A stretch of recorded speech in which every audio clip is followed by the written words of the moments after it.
Welcome बेटा। आज हम इस नए वीडियो में आपके लिए लेकर आए हैं क्लास 11th के लिए बिजनेस स्टडीज। ठीक है, तो ये वीडियो दो लोगों के लिए है बेटा, दो तरह के स्टूडेंट्स के लिए। एक जो क्लास 11th के हैं वो स्टूडेंट्स भी इसे देख सकते हैं, और इसके अलावा जो बिगिनर्स हैं, जो कॉमर्स फर्स्ट टाइम ज्वाइन कर रहे हैं, कॉमर्स को ऐसे सब्जेक्ट ले रहे हैं फर्दर स्टडीज के लिए, मतलब हायर स्टडीज के लिए, तो वो भी फंडामेंटल्स के लिए इस वीडियो को आगे देख सकते हैं। ठीक है, वीडियो में हम क्या कवर कर रहे हैं बेटा? वीडियो में हम कवर कर रहे हैं factors which are to be considered है while you are starting or planning to start a business है। So when you are planning to start a business है, what are the factors you should consider. तो हम उन factors की बात यहां पर करेंगे, और वीडियो में हम थोड़ा सा बाई लैंग्वेज चलेंगे दोनों बच्चों के लिए, इंग्लिश और हिंदी दोनों मीडियम के स्टूडेंट्स के लिए, दोनों को मिक्स करके हम चलते हैं। ठीक है, अब देखिए सबसे पहले what are the basic factors. कौन से बेसिक फैक्टर्स होते हैं जो हमको ध्यान रखने चाहिए जब भी हम बिजनेस करना चाहते हैं, बिजनेस स्टार्ट करना चाहते हैं, ठीक है, या बिजनेस स्टेब्लिश करना चाहते हैं। तो चैप्टर 2 में आप फॉर्म्स ऑफ बिजनेस पढ़ेंगे। ये बेसिकली चैप्टर 1 को कवर कर रहा है, देखा जाए तो बिजनेस स्टडीज बुक को। ठीक है, अब देखिए बेसिक फैक्टर्स आपको यहां पर नंबरिंग करके मैंने लिख रखे हैं 1 to 10। ये 10 फैक्टर्स हैं, और एक चीज का ध्यान रखिएगा, ऐसा नहीं है बेटा कि सिर्फ यही 10 हैं। ये कोई एक्सक्लूसिव लिस्ट नहीं है, ये इंक्लूसिव लिस्ट है। मतलब क्या होता है भाई, हमने ये 10 बताए हैं, आपको इस 10 में से क्या होता है कोई पसंद नहीं है, आप उसे हटा दीजिए, उसकी जगह कोई दूसरा सब्स्टिट्यूट कर दीजिए। या फिर आप चाहते हैं कि नहीं सर हमारे पास तो 12 फैक्टर्स हैं, तो फैक्टर्स तो कितने भी 12 भी हो सकते हैं, 15 भी हो सकते हैं बेटा। ये तो इकोनॉमी टू इकोनॉमी जो है वो डिपेंड करेगा कि उसके बेसिस पर वहां पर कौन से फैक्टर्स हैं जो आपको कंसीडर करने चाहिए। फिर भी हम क्या कर रहे हैं, फंडामेंटल्स जो फंडामेंटल फैक्टर्स होते हैं उनको हम यहां पर स्टडी करेंगे वन बाय वन। सबसे पहले देखिए बेटा, first is selection of the line of business है। Selection of the line of business का मतलब क्या होता है, आप कौन सा बिजनेस करना चाहते हैं। ठीक है, लाइन ऑफ बिजनेस से हमारा मतलब यही है किस तरह का बिजनेस करना चाहते हैं। आप सीमेंट से रिलेटेड सीमेंट का प्रोडक्शन करना चाहते हैं, आप फर्नीचर बनाना चाहते हैं, किस लाइन में आप आना चाहते हैं, आप एफएमसीजी में आना चाहते हैं, तो लाइन ऑफ बिजनेस जो सिलेक्ट करना है ये सबसे पहला काम होता है जब आप बिजनेस को स्टार्ट करना चाहते हैं। ओके, तो selection of line of business में देखिए this is the most difficult बोल रहे पार्ट होता है। सबसे डिफिकल्ट या एक्सरसाइज जो होती है वो एक्सरसाइज का मतलब फिजिकल एक्सरसाइज नहीं बेटा, मेंटल एक्सरसाइज की बात चल रही है। ठीक है, तो ये सबसे ज्यादा जो है डिफिकल्ट मेंटल एक्सरसाइज होती है। क्यों? क्योंकि इस पर ही डिपेंड करेगा बाकी का आपका फ्यूचर, कि आपने फ्यूचर में जो करना है बिजनेस है उसमें से आप कितना प्रॉफिट अर्न करेंगे, क्या करेंगे। तो सबसे पहले बिजनेस कौन सा करना है भाई, पहले ये तो डिसाइड करना पड़ेगा ना। तो इसीलिए बोल रहा है कि ये सबसे ज्यादा डिफिकल्ट चीज होती है। नेक्स्ट है एक्टिविटी और line offering the higher ROI। What is ROI? Return on investment. ठीक है, ROI stands for return on investment, मतलब जो आप इन्वेस्टमेंट करेंगे बिजनेस में उसके ऊपर आपको कितना रिटर्न आएगा। ये रिटर्न किस फॉर्म में आता है बेटा? ये रिटर्न आता है आपको प्रॉफिट के फॉर्म में। अभी सिर्फ क्लास 11 है इसलिए मैं ऐसे बात कर रहा हूं कि प्रॉफिट के फॉर्म में। आगे आप जाकर पढ़ेंगे तो बोले सर नहीं, वो तो प्रॉफिट बिफोर क्या होता है, इंटरेस्ट एक्सचेंज डेप्रिसिएशन भी हो सकता है, ये तो ये सब अभी आपके सिलेबस में, अभी आपके लिए मतलब का नहीं है। अभी आपको सिर्फ इतना समझना है कि जो भी पैसा आप बिजनेस में इन्वेस्ट करेंगे, what the return you are going to get against that investment है। ठीक है, तो वो जो रेट ऑफ इन्वेस्टमेंट होता है जनरली हम उसको परसेंटेज के टर्म्स में कैलकुलेट करते हैं। फॉर एग्जांपल के लिए आपने बोला कि हम ये लाइन ऑफ बिजनेस, कोई पर्टिकुलर लाइन, ठीक है, मैं एग्जांपल नहीं ले रहा हूं, मतलब आप बोले होटल इंडस्ट्री में जाना चाहता हूं, एजुकेशन इंडस्ट्री में जाना चाहता हूं, व्हाटएवर इट इज है, तो आप जिस भी लाइन ऑफ बिजनेस को चूज करना चाहेंगे तो उसमें से सेकेंड पॉइंट में क्या बोल रहा है, आप ऐसी एक्टिविटी या लाइन ऑफ बिजनेस चूज करने की कोशिश करिए जिसमें आपको हाईजेस्ट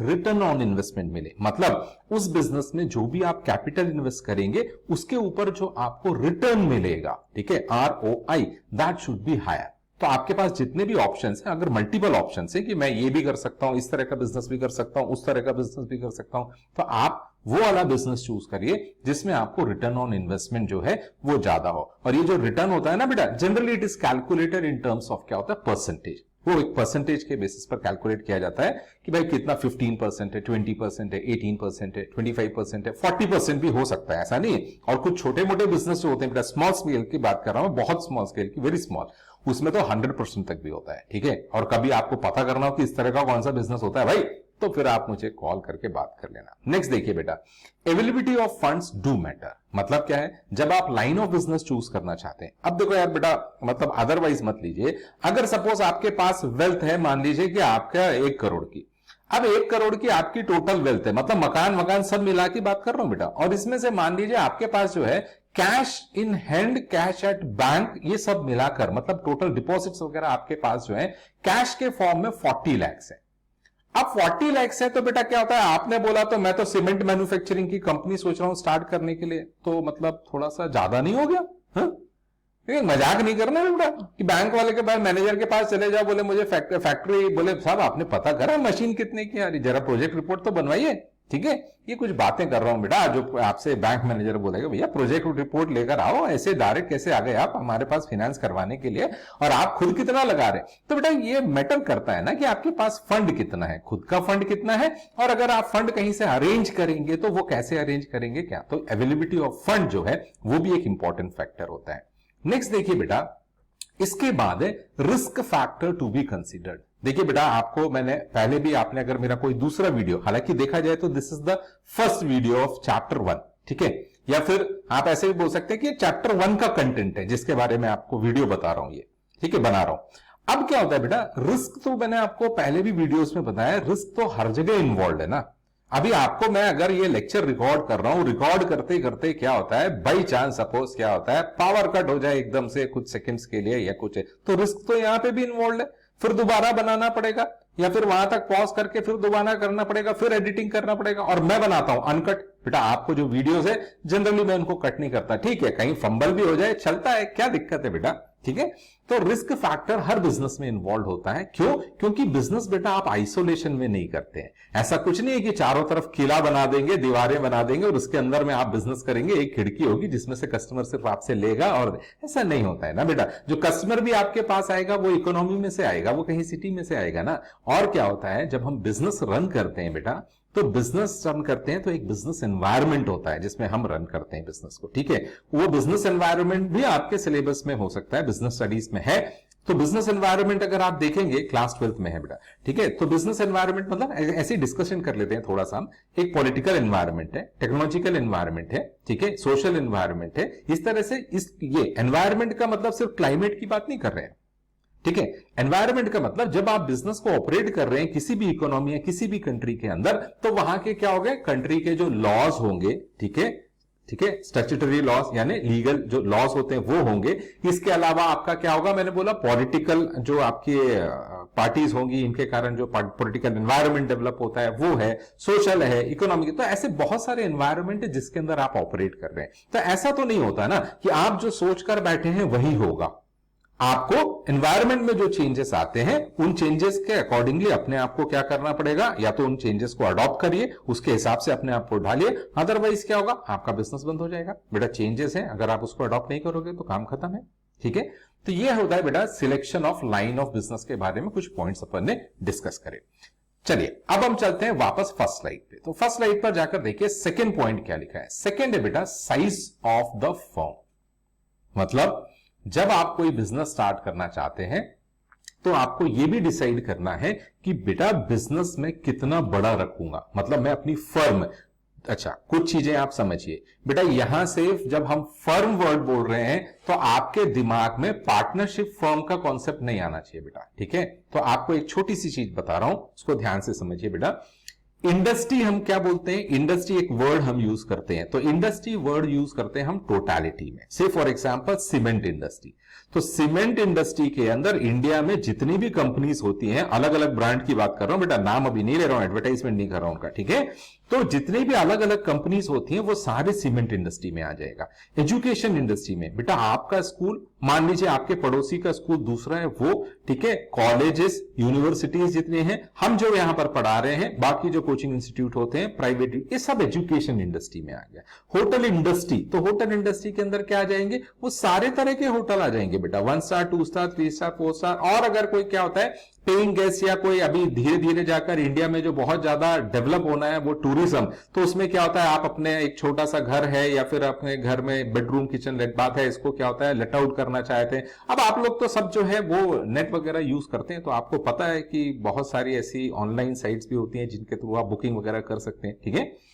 तो क्या होता है उस टाइप का भी बिजनेस, ये सब इंडस्ट्री टूरिज्म इंडस्ट्री के अंदर आता है वो। तो हम यहां पर फर्म किसको बोल रहे हैं, फर्म का मतलब जिसको बेटा टूरिज्म इंडस्ट्री के अंदर आप बोल रहे पर्टिकुलर कोई नाम लेकर बोले, ये वाली होटल, नाम में नहीं ले रहा हूं, ठीक है। आपने बोला ये वाली सीमेंट की कंपनी, वो वाली सीमेंट की कंपनी, तो उसको हम जनरली यहां पर फर्म बोलते हैं। तो फर्म वर्ड को लेकर कंफ्यूज मत नहीं होना है बेटा, ये पार्टनरशिप फर्म से मतलब नहीं है, मतलब जिसको आप जनरली कंपनी बोलते हैं ये वही है।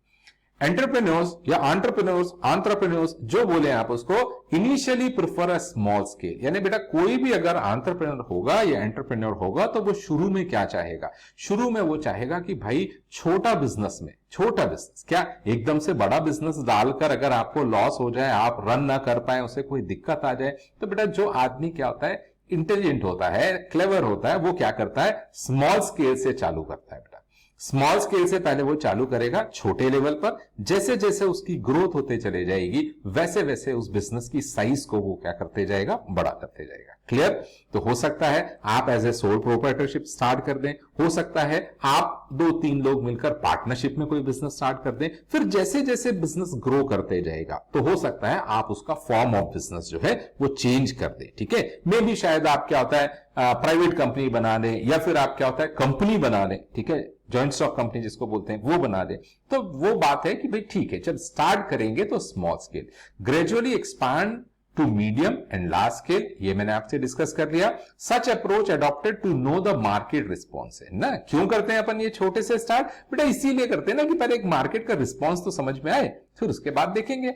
नेक्स्ट है decision regarding size of firm depends upon many factors है, मतलब साइज ऑफ फर्म जो है बोल रहा है वो तो डिपेंड करेगा बहुत सारे फैक्टर्स से। तो जब आप क्या है फॉर्म्स ऑफ बिजनेस चैप्टर 2 का लेक्चर मेरा सुन लीजिए, उसको जब आप देखेंगे तो ये फैक्टर्स वहां पर हमने डिस्कस कर लिए, ठीक है। ये सेकेंड पॉइंट डिस्कस किया। अब हम वापस आते हैं, वापस आइए बेटा कहां पर, इस स्लाइड पर। तो यहां पर थर्ड वाला पॉइंट जाकर अब देखना है हमको, ठीक है। ये हम 2 डिस्कस कर चुके हैं। Third is choice of form of ownership, ठीक है। यही मैंने आपको बोला कि ये डिटेल में चैप्टर 2 में है, तो अभी हम उसका सिर्फ इंट्रोडक्शन पढ़ रहे हैं। आपको ये चीजें डिटेल में समझनी है जो यहां पर लिखी है, तो आप वो वाला वीडियो देख सकते हैं, तो आपका भी टाइम वेस्ट नहीं होगा और मेरा भी नहीं होगा ये वीडियो बनाने में, डुप्लीकेशन होगा अदरवाइज। देखिए choice of form of ownership में ये लिखा है मैंने यहां पे सी वीडियो, कौन सा, फॉर्म्स ऑफ बिजनेस का। फिर भी हम क्या शॉर्ट में उसको देख लेते हैं। फॉर्म्स ऑफ ऑर्गेनाइजेशंस में इंक्लूड सोल प्रोप्राइटरशिप, अकेला आदमी जब बिजनेस करता है ownership, that is known as sole proprietorship. Second लिखा है बेटा पार्टनरशिप में, मतलब 2 या उससे ज्यादा लोग मिलकर, ठीक है, मैक्सिमम कितना 50, ठीक है, वो लोग मिलकर जब पार्टनरशिप में बिजनेस, और ये बेटा 50 चेंज हो सकता है, पता चला ये वीडियो आप 5 साल बाद देख रहे हैं और तब 100 हो गया, ठीक है, अभी 50 है। इसके बाद HUF हिंदू अनडिवाइडेड फैमिली, या फिर आप इसको ज्वाइंट फैमिली भी बोलते हैं, कौन, दादाजी, उनके 2 बच्चे, उनके बच्चे, सब मिलकर पूरा अपना एक बिजनेस देख रहे हैं, पुश्तैनी, ठीक है। फिर है बेटा LLP लिमिटेड लायबिलिटी पार्टनरशिप, ठीक है, ये भी फॉर्म्स ऑफ बिजनेस में मैंने पूरा एक्सप्लेन कर रखा है, 2 वीडियो बना रखे हैं उस पर। फिर कोऑपरेटिव सोसाइटी है, एक कोऑपरेटिव सोसाइटी तो बहुत फेमस है यार बेटा, दूध से रिलेटेड, गुजरात की, याद करें, याद आ गया हो तो खुश हो जाए, ठीक, कुछ चीज बटर आप भी खाते होंगे। नेक्स्ट उसके बाद है बेटा OPC, OPC का मतलब क्या होता है, 1 पर्सन कंपनी, हाँ ये भी होता है बेटा, 1 पर्सन कंपनी का भी एक कॉन्सेप्ट है, बहुत नया तो नहीं है, पुराना हो चुका है थोड़ा, बट ये भी एक कॉन्सेप्ट है। और लास्ट है बेटा ज्वाइंट स्टॉक कंपनी। ये ज्वाइंट स्टॉक कंपनी क्या होता है बेटा, जिसको आप कंपनी कहते हैं, ठीक है, जिसको नॉर्मल टर्म्स में आप सिर्फ कंपनी कहते हैं, उसे हम यहां पर ज्वाइंट स्टॉक कंपनी उसी को बोल रहे हैं, ठीक है। चलिए वापस आए बेटा हम, अब देखिए फर्स्ट सेकंड थर्ड पॉइंट हमने डिस्कस कर लिए हैं। अब हम बात करें लोकेशन ऑफ बिजनेस है। अब लोकेशन ऑफ बिजनेस में क्या इंपॉर्टेंट हो जाता है पहले वो समझिए, ठीक है। स्लाइड के पॉइंट में बाद में देख लूंगा, पहले मैं आपके साथ में क्या कर लूं, वार्तालाप, गुफ्तगू कर लूं, तो बस मैं बोल पाऊंगा, आप तो नहीं बोल पाएंगे, तो आप मुझे मैसेज कर सकते हैं, अच्छा लगेगा मुझे कि व्हाट्सएप नंबर पे भी आप भेज सकते हैं वीडियो देखने के बाद आपको कैसा लग रहा है, ठीक है। और अगर कोई आप इंप्रूवमेंट चाहते हैं तो हम वो भी कर सकते हैं, बट हाँ सिर्फ एक चीज नहीं कर सकते बेटा, क्या चिल्ला चिल्ला के बोलना, ठीक है, कि ये देखिए लोकेशन, ये नहीं होगा। अपन बिजनेस मतलब स्टडीज की बात चल रही है बेटा, तो थोड़ा फॉर्मल तरीके से अपन पढ़ाई करेंगे। लोकेशन ऑफ बिजनेस क्या होता है इस पॉइंट को समझने के लिए देखिए। अब बेटा देखो क्या होता है, आपने खोलनी थी मान लीजिए चाय की दुकान, ठीक है। अब चाय की दुकान बहुत फेमस है बेटा, क्यों फेमस है, अपने पीएम साहब के कारण। तो आपने खोल ली थी बेटा चाय की दुकान, आपने कहा हम तो चाय की दुकान खोलेंगे। अब बात आती है चाय के लिए सोर्स ऑफ मटेरियल क्या है, मटेरियल क्या है, ठीक है। चाय में क्या चाहिए भाई साहब, चाय में दूध चाहिए, चाय में अदरक चाहिए, चाय में, ठीक है, अदरक मतलब मैं मान रहा हूं आप मसाला चाय ये सब बनाएंगे। और क्या चाहिए बेटा, चाय पत्ती चाहिए। और क्या चाहिए, शुगर चाहिए। अब आपने जाके क्या किया बेटा मालूम, खेत में जाकर चाय की दुकान खोल ली। मैंने कहा क्यों गुरु, ये क्या बात है यार, आपने जाकर चाय की दुकान खेत में क्यों खोल ली। आपने बोला सर यहां पे क्या है, अदरक मुझे यहीं के यहीं मिल जाएगा, गन्ना शक्कर जो है वो मुझे शुगर केन जिसको अपन बोलते हैं उसके थ्रू शुगर है, वो भी जहां शुगर मिले तो वास में, तो वो भी मुझे यहीं के यहीं मिल जाएगी। मतलब आपने दुकान कहां खोल ली, सोर्स ऑफ रॉ मटेरियल के पास।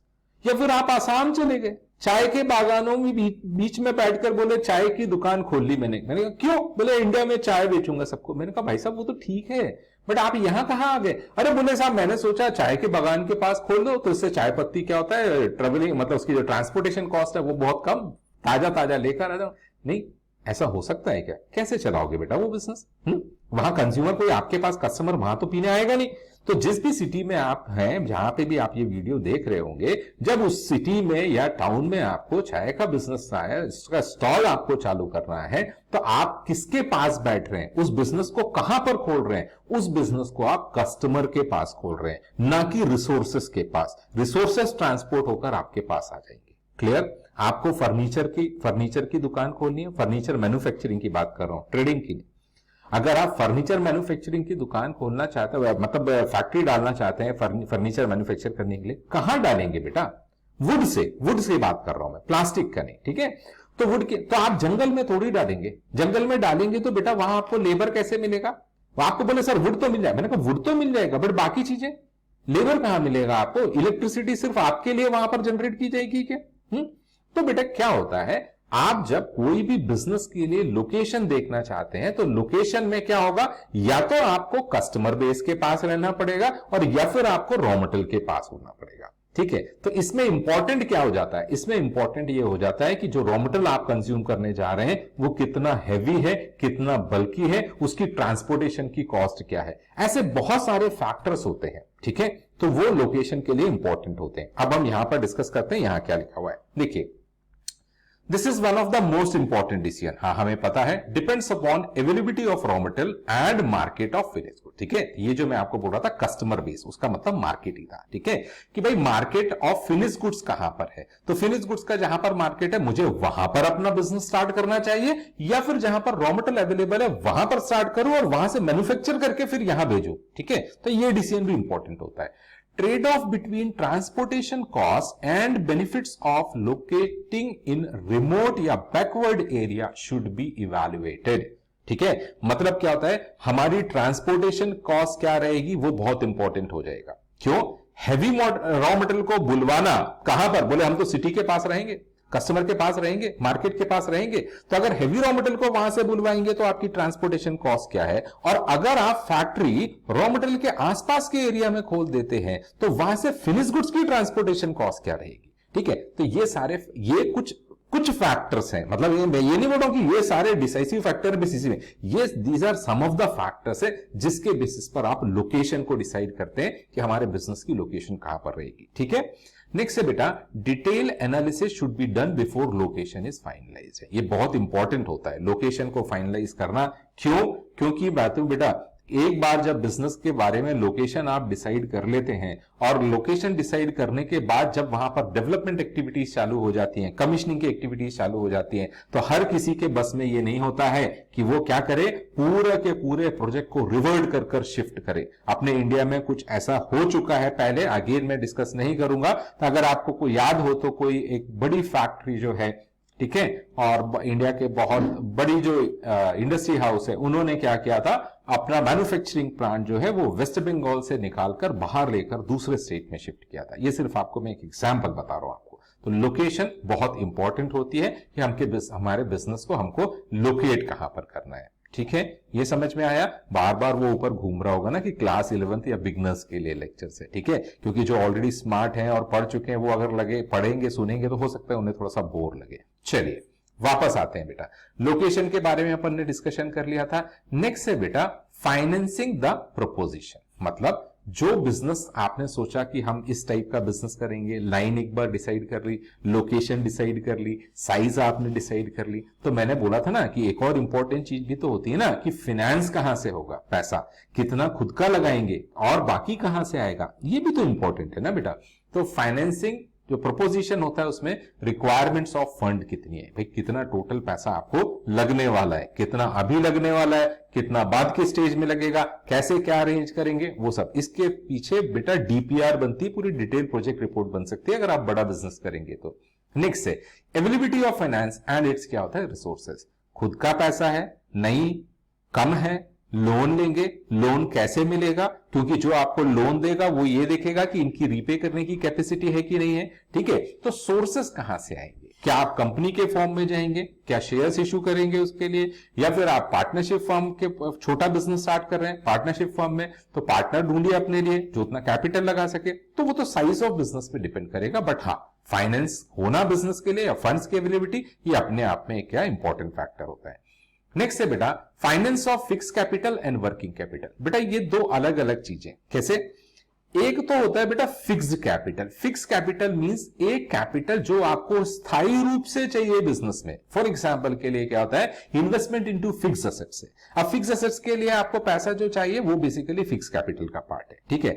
दूसरा होता है वर्किंग कैपिटल के लिए। वर्किंग कैपिटल के मतलब क्या होता है बेटा, हर एक बिजनेस की एक ऑपरेटिंग साइकिल होती है। अब मैं एक छोटा सा एग्जांपल ले रहा हूं आपके सामने, ठीक है। एग्जांपल तो मैं कितने भी ले सकता हूं, ठीक है। और आप कमेंट करेंगे वीडियो के ऊपर तो फिर अलग से वीडियो एग्जांपल ही एग्जांपल का बना दूंगा बेटा, उसमें कोई दिक्कत नहीं है। आधा घंटे तक एग्जांपल ही ठोक देंगे अपन, वो कोई दिक्कत नहीं है। छोटा सा एग्जांपल लेते हैं बेटा, वर्किंग कैपिटल यानी क्या होता है। फॉर एग्जांपल के लिए आप एक छोटे से ट्रेडर है आप, और मान लीजिए आप 5 तरह के 5 टाइप्स ऑफ गुड्स से जिसमें आप डील करते हैं, आप उनको खरीदते हैं। किससे खरीदते हैं बेटा, होलसेलर से खरीदते हैं या C&F एजेंट, वहां से वो आपके पास आते हैं और आप उसको रिटेल में ट्रेड कर देते हैं। अब सुनिए, ये जो 5 टाइप के गुड्स हैं, ये जब आप लाकर अपने गोडाउन में रखेंगे या शॉप में रखेंगे, तो सपोज क्या है, आपने बोला कि भाई हमको 4 लाख रुपीस चाहिए सर उसके लिए। मैंने कहा ठीक, अब ये 4 लाख रुपए फंस गया। अब ये 4 लाख रुपए से जब आप इसको सेल करेंगे तो सेल कैश में भी हो सकती है, क्रेडिट में भी हो सकती है, और जब अगर क्रेडिट में सेल हो जाएगी तो उससे डेटर बन जाएंगे, फिर डेटर से क्या हो जाएगा, वापस आपको कैश रियलाइज होगा, इसमें टाइम लगेगा। अगर इसमें 15 दिन का टाइम लगता है या 1 महीना का टाइम लगता है तो इसको बोला जाता है ऑपरेटिंग साइकिल, जो आगे जाकर आप 12th वगैरह में पढ़ेंगे, बट वर्ड समझ लीजिए, क्योंकि वर्किंग कैपिटल आपको समझना है तो ऑपरेटिंग साइकिल आपको समझना पड़ेगी। ऑपरेटिंग साइकिल मतलब क्या हुआ, बिजनेस में जो हम कैश लगाते हैं, किसमें, करंट एसेट्स के आइटम में, गुड्स वगैरह खरीदने के लिए, उनको सेल करा, सेल करने के बाद या तो कैश आया या फिर वो क्रेडिट सेल्स है और वहां से फिर डेटर्स बन गए और वहां से वापस कैश में करना, इसमें कितना टाइम लगता है, क्योंकि इस टाइम ड्यूरेशन में आपको अपने पास दुकान तो खाली हो गई, गुड्स चले गए, तो रिप्लेस भी तो करना पड़ेगा, उसके लिए भी तो आपको कैपिटल चाहिए। तो ये जो ऑपरेटिंग साइकिल होती है, इसके कारण जो वर्किंग कैपिटल, इसके कारण जो आपको कैपिटल की रिक्वायरमेंट होती है, उसको हम वर्किंग कैपिटल बोलते हैं। तो मेनली एक बिजनेस में 2 तरह का कैपिटल आपको चाहिए रहता है, मतलब, या फिर आप ऐसे बोल सकते हैं कि सर कैपिटल तो एक ही होता है, उसको हम 2 पार्ट में डिवाइड कर सकते हैं, एक फिक्स कैपिटल और दूसरा कौन सा, वर्किंग कैपिटल, ठीक है। नेक्स्ट है any lapse in the estimation of finance में क्रिएट सीरियस प्रॉब्लम्स। बहुत इंपॉर्टेंट चीज है बेटा, क्या हुआ, अगर आप फाइनेंस या फंड्स के अरेंजमेंट में कोई गलती कर बैठते हैं या कुछ उसमें क्या होता है मिसकैलकुलेशन कर लेते हैं, तो उसकी आपको हो सकता है आगे जाकर बहुत ज्यादा कॉस्ट भी बियर करना पड़े। बहुत ज्यादा कॉस्ट बियर करना पड़ेगा मतलब क्या होता है, क्योंकि बेटा क्या होता है कि जब फंड्स की जरूरत होगी आपको, और अगर फंड्स आपके पास है नहीं, तो और आपने क्योंकि आपने कैलकुलेशन में, एस्टिमेशन में कुछ गलतियां कर दी थी, तो वहां पर उस पॉइंट ऑफ टाइम पर फंड्स को अरेंज करना कई बार प्रॉब्लम हो सकती है। और खासकर ये प्रॉब्लम अगर क्या होता है कमीशनिंग के समय आ गई, तो कई बार ऐसा हो जाता है बेटा, क्या बोले फैक्ट्री बन रही थी, उसकी बिल्डिंग बन रही थी और फिर बोले मशीन भी आ गई थी, बिल्डिंग भी बन गई। मैंने कहा फिर बोले फिर उसके बाद पैसा खत्म हो गया था तो उसके बाद रुक गया काम, तब से ये ऐसे ही पड़ा हुआ है। ऐसे भी एग्जांपल्स रियल लाइफ में देखने के लिए मिलते हैं। ठीक है, तो ये 5th पॉइंट कवर कर दिया मैंने आपको बेटा। अब आइए नेक्स्ट, इसके बाद क्या लिखा है, फिजिकल फैसिलिटीज है। ठीक है, अब हम फिजिकल फैसिलिटीज के बारे में बात करेंगे। मतलब क्या होता है, availability of property plant and equipment, PPE. मतलब पहले यहां पर हो सकता है अगर आप कोई रेफरेंस बुक पढ़े और वहां पर लिखा हो कि अवेलेबिलिटी ऑफ क्या होता है, फिक्स असेट्स और ये वो, तो मैं उसकी जगह क्या होता है वो टेक्निकल वो टर्म्स यूज कर रहा हूं। जैसे एक अकाउंटिंग स्टैंडर्ड्स आ गया बेटा, आगे जाकर आप अकाउंटिंग स्टैंडर्ड के बारे में तो अकाउंट्स में भी पढ़ेंगे एक चैप्टर के अंदर क्लास 11th में, और आगे जाके भी आप अकाउंटिंग स्टैंडर्ड्स, और अगर आप जाके प्रोफेशन में कंपनी वंपनी बनाते हैं, सब बनाते हैं, तो अकाउंटिंग स्टैंडर्ड्स एक है कुछ जो आपको पढ़ना ही पड़ता है। और वहां पर टर्म यूज होती है आजकल PPE, property plant and equipment है। कंपनीज भी ये वर्ड को यूज करते हैं, इसलिए मैंने वर्ड यहां पर आपको यूज कर दिया कि availability of property plant and क्या होता है, इक्विपमेंट। बेटा प्लांट, मशीनरी, ये सब चीजें और प्रॉपर्टी जो होती है जो आप बिजनेस करेंगे उनकी क्या अवेलेबिलिटी है, ये है आपकी फिजिकल फैसिलिटीज का अवेलेबिलिटी पता करना। दूसरा, अवेलेबिलिटी ऑफ रॉ मटेरियल है कि नहीं है। कंज्यूमेबल स्टोर्स भी होते हैं बेटा, रॉ मटेरियल के अलावा कंज्यूमेबल स्टोर्स भी होते हैं, जो कई कंज्यूमेबल स्टोर्स ऐसे भी होते हैं जिसको आप क्या होता है प्रोडक्शन के समय यूज करते हैं और यूज करने के बाद फाइनल प्रोडक्ट में उनका अस्तित्व नहीं दिखेगा।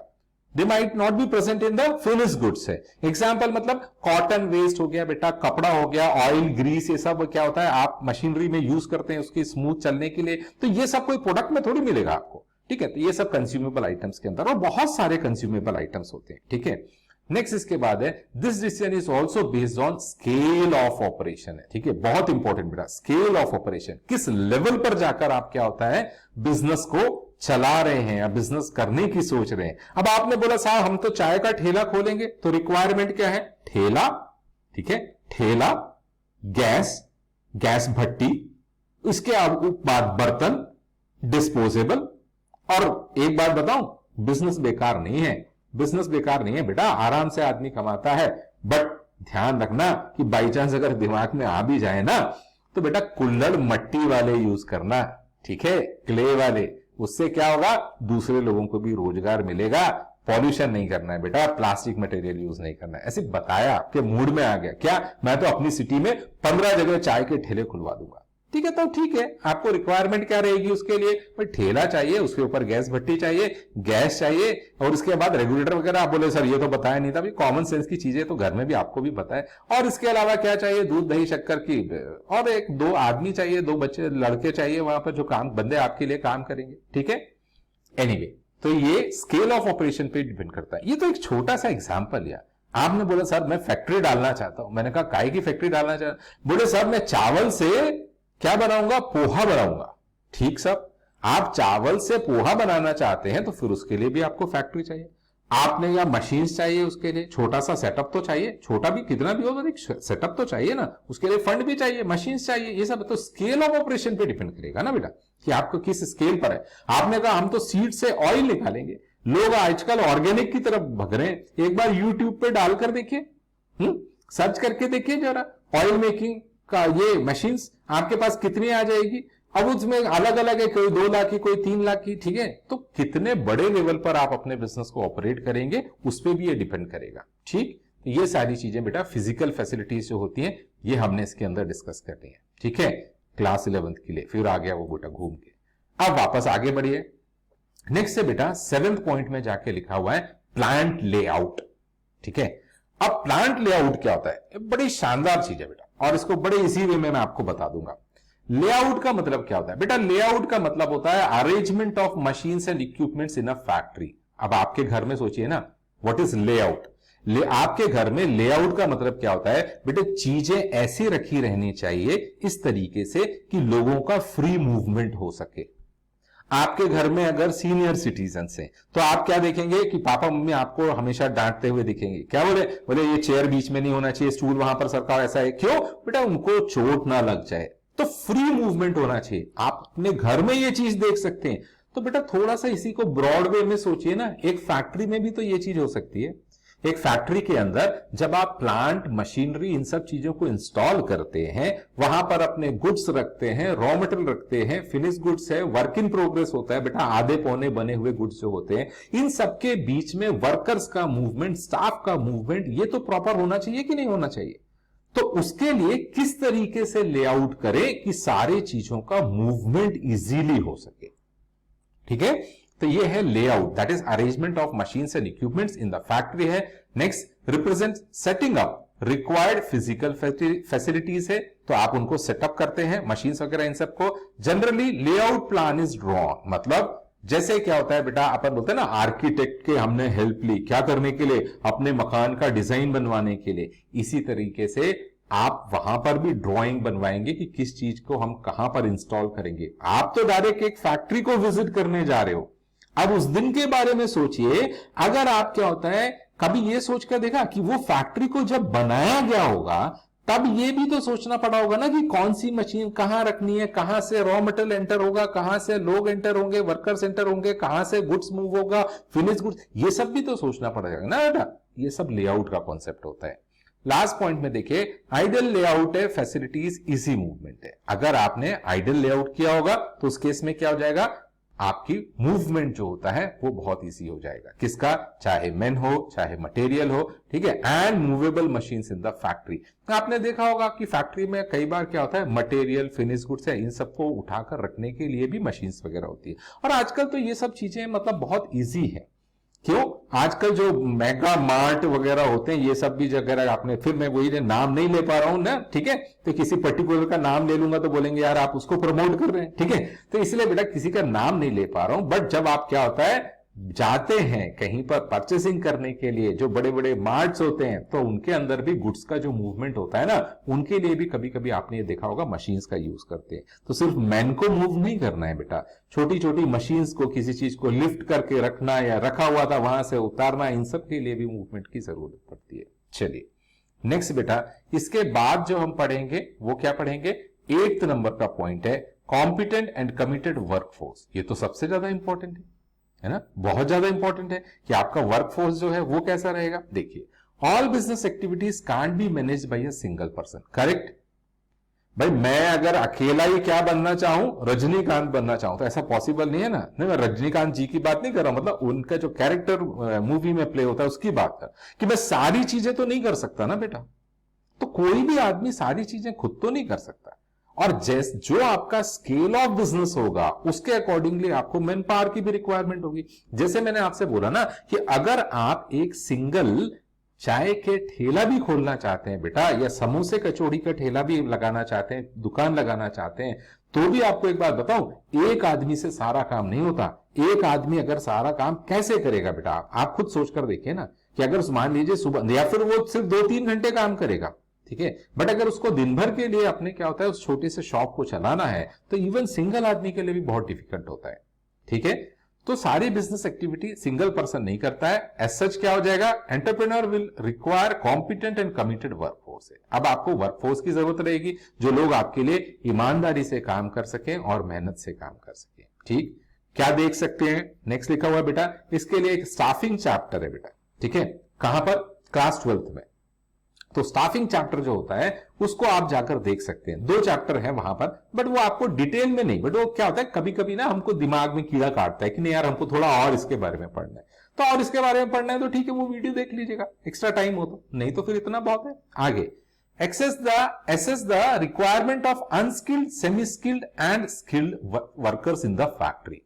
अब 3 तरह के लोग होते हैं बेटा, ठीक है, मतलब 3 तरीके से हम उसको डिस्ट्रीब्यूट करते हैं, वर्कफोर्स है, ठीक है, जो लोग आपके यहाँ काम करने आते हैं। क्यों, अब देखिए फॉर एग्जांपल के लिए आपके घर में काम करने वाली मेड है, अब कोई मेड आई और वो बोल रही है कि मैं एक काम 600 रुपए में करूंगी, मैं ऐसे एक एग्जांपल बता रहा हूं, एक काम 600 रुपए में करूंगी, 3 काम है तो 1800 है। दूसरे आई मेड, वो कह रही है मैं तो एक काम का 800 रुपए लेती हूँ। तीसरी मेड आई, बोले मैं तो एक काम का 1000 रुपए लेती हूँ, ठीक है।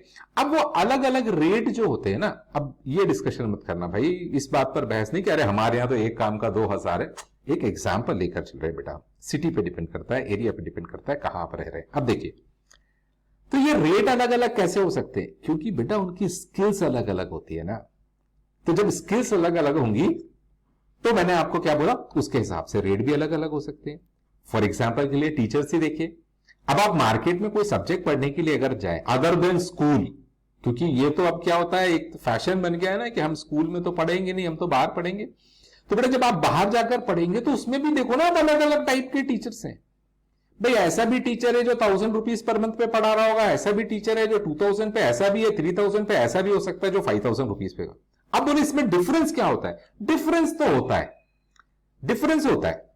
और डिफरेंस कैसे समझ में आता है बेटा? समझ में तो तभी आता है जब हम 2-3 से एक बार में पढ़ लें, ठीक है।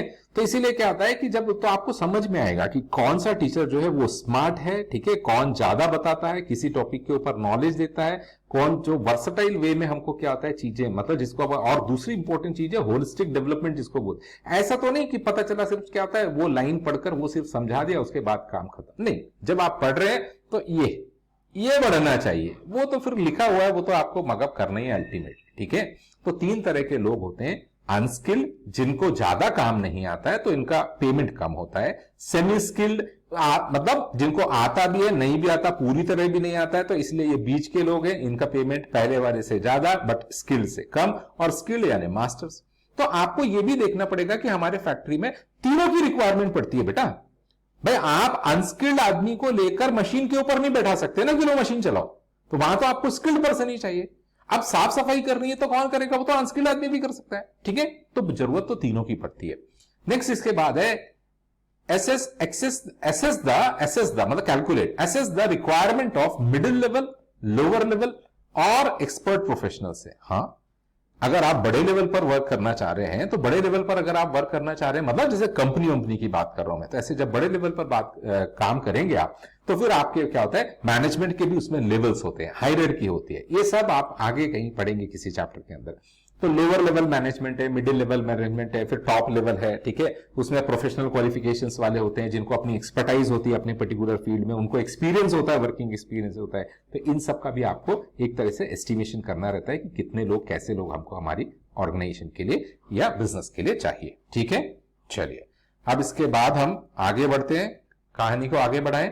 फिर वो आ गया घूमते हुए 11th के लिए अकाउंट चल रहा है बेटा, बिजनेस स्टडीज चल रहा है। ये हो गया बेटा 8th point, competent and committed workforce. इसके बाद है बेटा टैक्स प्लानिंग। अब देखिए बेटा, एक होता है डायरेक्ट टैक्स और दूसरा होता है इनडायरेक्ट टैक्स। इसका डिटेल डिस्कशन तो और कहीं पर होगा किसी चैप्टर में, या फिर हो सकता है उसके लिए कोई वीडियो ही बना दूं मैं, ठीक है, अलग से सेपरेट टॉपिक वाइज वीडियो बन रहे हैं, ठीक है, not chapter wise, topic wise. आप टॉपिक के हिसाब से देखिएगा। अब देखिए टैक्स प्लानिंग में 2 तरह के टैक्स होते हैं, एक डायरेक्ट टैक्स होता है, एक इनडायरेक्ट टैक्स होता है। डायरेक्ट टैक्स यानी क्या होता है, सिंपल वे में अगर बोला जाए तो direct tax is a tax the burden of which can not be shifted. जो टैक्स जिसके ऊपर लगाया जाता है उसी को देना रहता है, वो किसी और से नहीं वसूल सकता, तो उसे कहते हैं direct tax. And what is indirect tax? Indirect tax वो टैक्स होता है जिसका बर्डन इजीली शिफ्ट कर दिया जाता है। कैसे? बोले साहब हम डोसा खाने गए थे डोसा पॉइंट पे। ये डोसा पॉइंट में किसी का एडवर्टाइजमेंट नहीं कर रहा हूं बेटा, अब आपके यहां कोई हो डोसा पॉइंट, ये अलग बात है। बोले हम डोसा खाने गए थे डोसा पॉइंट पर, उसने 80 रुपए का डोसा दिया और उसके बाद उसमें जीएसटी के भी इतने पैसे जुड़े हुए थे, बिल में अलग से लिखा हुआ था। अलग से लिखना पड़ता है बेटा, जीएसटी आप कलेक्ट करेंगे, बोले अलग से जीएसटी भी लिखा हुआ था।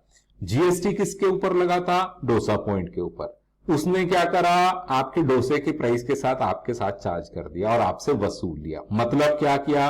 बर्डन ऑफ टैक्स शिफ्ट कर दिया ना उसने आपके ऊपर। तो जिस टैक्स का बर्डन शिफ्ट कर दिया जाता है वो कहलाता है इनडायरेक्ट टैक्स, और जिस टैक्स का बर्डन शिफ्ट नहीं कर सकते वो कहलाता है डायरेक्ट टैक्स। तो जब आप अपना बिजनेस स्टेब्लिश करना चाहते हैं तब भी आपको यह देखना पड़ेगा कि आपके बिजनेस को किस किस तरह के टैक्स देने पड़ेंगे, ठीक है। डायरेक्ट टैक्स, इनडायरेक्ट टैक्स है, क्या आप प्रोडक्शन मैन्युफैक्चरिंग कर रहे हैं, क्या उस पर एक्साइज ड्यूटी भी लगेगी, तो ये सारे फैक्टर्स भी आपको कंसीडर करने पड़ते हैं, ठीक। ये तो मैंने बताया, अब वहां क्या लिखा है वो भी देख लें। तो government offers various tax benefit, हाँ ये भी एक कॉन्सेप्ट है। जैसे गवर्नमेंट ने अगर सपोज आपसे बोला कि आप बैकवर्ड एरिया में अगर फैक्ट्री लगाएंगे या बैकवर्ड एरिया में अगर आप हॉस्पिटल स्टार्ट करते हैं तो आपको 5 साल तक टैक्स नहीं देना पड़ेगा, तो ये भी तो आपके लिए एक बेनिफिट है ना, तो वो भी तो आपको कंसीडर करना पड़ेगा। ठीक है, for establishment of production and other facilities in backward remote, ये सब आपसे डिस्कस कर दिया मैंने। सेकेंड पॉइंट में entrepreneur should assess pros and cons of such offers before setting up the business या प्लांट लोकेशन। मतलब कई बार क्या होता है कि गवर्नमेंट जो है ना वो SEZ, ठीक है, स्पेशल इकोनॉमिक जोन्स बना देती है, या जहां पर क्या होता है इंडस्ट्रियल एरिया जिसको अपन बोलते हैं कभी कभी ऐसे बोलचाल की भाषा में, वहां पर अगर आप फैक्ट्री लगाते हैं तो आपको बहुत कम दाम में प्लॉट मिल जाएगा, लैंड मिल जाएगा, ठीक है, परमिशंस वगैरह इजीली मिल जाएंगी, लाइट पावर का कनेक्शंस वहां पहले से होते हैं तो आपको इजीली मिल जाएगा आपके लिए, तो बहुत सी फैसिलिटीज भी मिल सकती है। और कई बार टैक्स वगैरह में भी आपको कुछ उसमें रिबेट वगैरह मिल सकती है, या फिर टैक्स में ऐसा भी हो सकता है कि आपको कुछ सालों तक टैक्स ना देना पड़े, या फिर आप 100% अगर एक्सपोर्ट करते हैं 100% EOU, ठीक है, एक्सपोर्ट ओरिएंटेड यूनिट अगर हो तो उसमें भी फिर आपको क्या होता है टैक्स नहीं, वहां से भी आप तो बच जाते हैं। तो इन सबको भी आपको कंसीडर करना पड़ता है। इंपैक्ट ऑफ, ये लिखा है लास्ट में, GST, excise, custom duty, corporate tax, ये सारे आपको स्टडी करने पड़ेंगे जब आप बिजनेस को सेटअप करना चाहते हैं। ठीक है, तो ये अपन ने 9th पॉइंट डिस्कस कर लिया बेटा टैक्स प्लानिंग के बारे में। अब हम वापस चलते हैं, ठीक है भाई साहब, घूम लिया, चलिए अब देखिए क्या है इसके बाद। लास्ट पॉइंट है बेटा लॉन्चिंग द एंटरप्राइज। अब ये सारे जब आपने काम कर लिए एक बार, ठीक है, ये फाइनलाइज हो गया, डिसाइड हो गया, तो अब इसके बाद आपको क्या करना है, अपने एंटरप्राइज को यानी बिजनेस को लॉन्च करना है। तो उसके लिए क्या है, पहले तो एस्टेब्लिश करना पड़ेगा, उसकी सारी रिक्वायरमेंट वो, ठीक है, वो सारी रिक्वायरमेंट मीट आउट कर रही, लीगल रिक्वायरमेंट ये सब है, फैक्ट्री वगैरह सेटअप कर दा, ये तो formal setting of the enterprise है। प्रोक्योरमेंट ऑफ असेट्स करना पड़ेगा फैक्ट्री सेट करने के लिए, अदर फैसिलिटीज जो आपको जरूरत होंगी वो सारी खरीदे, फंड्स वगैरह, क्यों असेट खरीदेंगे तो उसके लिए भी तो फंड्स चाहिए ना। तो बता ये ऐसा नहीं है कि पहले असेट खरीद लिया फिर फंड है ना, भाई ऐसे मत समझिएगा कि पॉइंट्स ऐसे लिखे हैं, ठीक है। तो रेजिंग ऑफ फंड्स है कि फंड्स कैसे उसको अरेंज करना, ये सारा। Arranging of FOP, factors of production. Factors of production यानी क्या होते हैं बेटा, 4 होते हैं, इकोनॉमिक्स में भी आपने पढ़ा है, कौन, लैंड, लेबर, कैपिटल और एंटरप्रेन्योर। एंटरप्रेन्योर जो भी आप बोलिए वो, ठीक है। तो लैंड, लेबर, कैपिटल और लास्ट होता है आपका एंटरप्राइज या एंटरप्रेन्योर या फिर एंटरप्रेन्योर, ठीक है। तो वो भी आपको क्या होता है, अरेंज करना पड़ेंगे इन फैक्टर्स ऑफ प्रोडक्शन को। क्यों, क्योंकि बेटा लैंड, लेबर, कैपिटल अपने आप में कुछ प्रोड्यूस नहीं करते, इनके साथ में आपको एंटरप्रेन्योरशिप स्किल्स चाहिए, ऐसा बंदे, ऐसे लोग या मैनेजमेंट चाहिए जो इनको यूज करेंगे तीनों को। पर्टिकुलर क्या होता है, रेशियो में, कॉम्बिनेशन में, so as to get the optimum production और यूटिलिटी, ठीक है, तो वो या एफिशिएंसी। तो इसलिए आपको वो भी देखना पड़ेगा कि फैक्टर्स ऑफ प्रोडक्शन को कैसे क्या अरेंज कर रहे हैं। नेक्स्ट है एंटरिंग कॉन्ट्रैक्ट विद क्या है, सप्लायर्स। क्यों, ये है बेटा विद रिस्पेक्ट टू क्या है, एक थोड़ा लार्ज स्केल ऑफ बिजनेस जब आप कर रहे होंगे तो उस केस में आपके लिए ये भी इंपॉर्टेंट हो जाता है कि आपको रेगुलर सप्लाई रॉ मटेरियल की कहां से होगी। तो उनके साथ भी आप क्या करते हैं, लॉन्ग टर्म के कॉन्ट्रैक्ट एंटर करते हैं, ठीक है, मतलब लॉन्ग टर्म के कॉन्ट्रैक्ट करते हैं ताकि आपको कभी रॉ मटेरियल की शॉर्टेज ना आ पाए, ठीक है। तो इस तरह की चीजें सारी की सारी किसके अंदर आएंगी, लॉन्चिंग ऑफ द एंटरप्राइज के केस में आएगी। ठीक, किसके लिए वीडियो था बेटा, 11th क्लास बिजनेस स्टडीज भाई ने कहा। फिर वापस चलिए, अब देखिए ये पूरे 1 to 10 सारे पॉइंट्स मैंने आपके कवर करवा दिए हैं। पूरा वीडियो किसके ऊपर था, basic factors which are to be considered or which should be considered by क्या होता है, एनीवन है हु इज क्या होता है, स्टार्टिंग अ बिजनेस है और planning to start a business है। तो ये सारे फैक्टर्स जो होते हैं, फिर मैंने आपसे बोला था पहले भी वीडियो के इनिशियल स्टेज में भी, अभी फिर बोल रहा हूं, this is not a exclusive list है, this is a inclusive list है। इंक्लूसिव लिस्ट का मतलब क्या होता है, इतने फैक्टर्स तो मिनिमम है ही, इसके अलावा और भी हो सकते हैं जो आपके टाइप ऑफ बिजनेस को ध्यान में रखते हुए उसको भी कंसीडर करना पड़ सकता है, ठीक है। सो इसके बाद क्या, इसके बाद बस बेटा thanks for watching this video, और चैनल को आप सब्सक्राइब कर रहे हैं, राइट हैंड साइड में जाकर देखिए करिए बेटा, साइड में नीचे जो है ना, आपको नीचे क्या होगा, एक छोटा सा लोगो जहां पर दिख रहा होगा, वहां पर आप अपने माउस को ले जाइए, सब्सक्राइब का बटन जो है वहीं पर मिलेगा आपको, वहां से आएगा वो, उसको सब्सक्राइब कर लीजिए, तो आपको जितने भी नए वीडियोस हैं वो आपको नोटिफिकेशन उसका आते जाएगा, ठीक है। So bye bye, enjoy your studies बेटा, टेक केयर।